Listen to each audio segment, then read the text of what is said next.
دوستو آج ہم آپ کو مغلیہ سلطنت کے دوسرے شہنشاہ نصیر الدین محمد ہمایوں کی زندگی کے بارے میں بتائیں گے۔ ہمایوں کو تاریخ میں ایک ایسے حکمران کے طور پر یاد کیا جاتا ہے جس کی زندگی جدوجہد، ہجرت اور پھر دوبارہ اقتدار تک پہنچنے کی داستان سے بھری پڑی ہے۔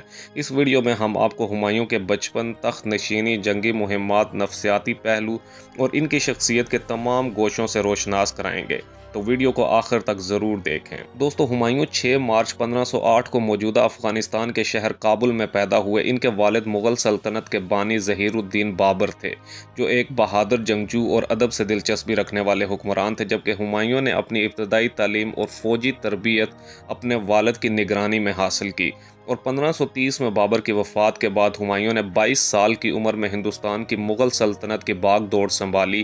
انہیں ایک وسیع مگر غیر مستحکم سلطنت ورثے میں ملی تھی، جس میں موجودہ بھارت، پاکستان اور افغانستان کے کچھ علاقے شامل ہیں۔ تخت نشینی کے فوراً بعد ہی انہیں اپنے بھائیوں اور مقامی حکمرانوں کی بغاوتوں کا سامنا کرنا پڑا، جو مغل اقتدار کو کمزور کرنے پر تلے ہوئے تھے۔ دوستو ہمایوں کا دور اقتدار داخلی اور خارجی دونوں محاذوں پر مشکلات سے بھرپور رہا۔ انہیں سب سے بڑا چیلنج شیر شاہ سوری کی شکل میں ملا، جو ایک ہوشیار افغان سردار تھا، جبکہ شیر شاہ نے ہمایوں کو 1539 میں جنگ چوسا اور 1540 میں جنگ بلگرام میں شکست دے کر ہندوستان سے نکال باہر کیا، جبکہ ہمایوں کو اپنی جان بچانے کے لیے ایران کی طرف فرار ہونا پڑا۔ یہ دور ان کی زندگی کا سب سے تکلیف دہ وقت تھا، جب وہ بے یار و مددگار ہو کر صحراؤں میں بھٹکتے رہے۔ جبکہ ایران پہنچ کر ہمایوں نے صفوی حکمرانوں سے مدد مانگی۔ ایرانی فوجی امداد کے ساتھ ہمایوں نے 1555 میں جنگ سرہند میں شیر شاہ کے جانشین سکندر سوری کو شکست دے کر دلی کا تخت دوبارہ حاصل کیا۔ یہ واپسی نہ صرف ان کی ہمت کی علامت تھی، بلکہ مغل سلطنت کی بحالی کا بھی نقطۂ آغاز ثابت ہوئی۔ دوستو ہمایوں کو تاریخ میں ایک فلسفی مزاج اور رومانی طبیعت کا مالک بتایا جاتا ہے۔ وہ علم نجوم اور ادب سے گہری دلچسپی رکھتے تھے۔ ان کی شادی حمیدہ بانو بیگم سے ہوئی، جو ان کے بیٹے اکبر کی والدہ تھی۔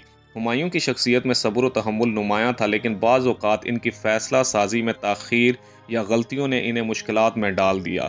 وہ اپنے بھائیوں کے ساتھ نرم رویہ رکھتے تھے، جس کا نتیجہ اکثر بغاوتوں کی صورت میں نکلتا تھا۔ دوستو ہمایوں کا انتقال 27 جنوری 1556 کو دلی میں ایک انتہائی غیر متوقع واقعے میں ہوا۔ وہ اپنی لائبریری کی سیڑھیوں سے پھسل کر گر گئے، جس سے ان کی موت واقع ہو گئی۔ انہیں دلی میں ہی ایک مقبرے میں دفن کیا گیا، جو بعد میں مغل طرز تعمیر کا شاہکار بنا۔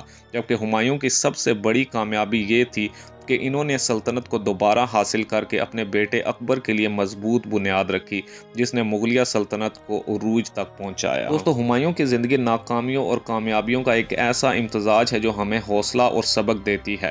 ان کی داستان ہمیں سکھاتی ہے کہ مشکلات سے گھبرانا نہیں چاہیے، بلکہ ہمت کے ساتھ ان کا مقابلہ کرنا چاہیے۔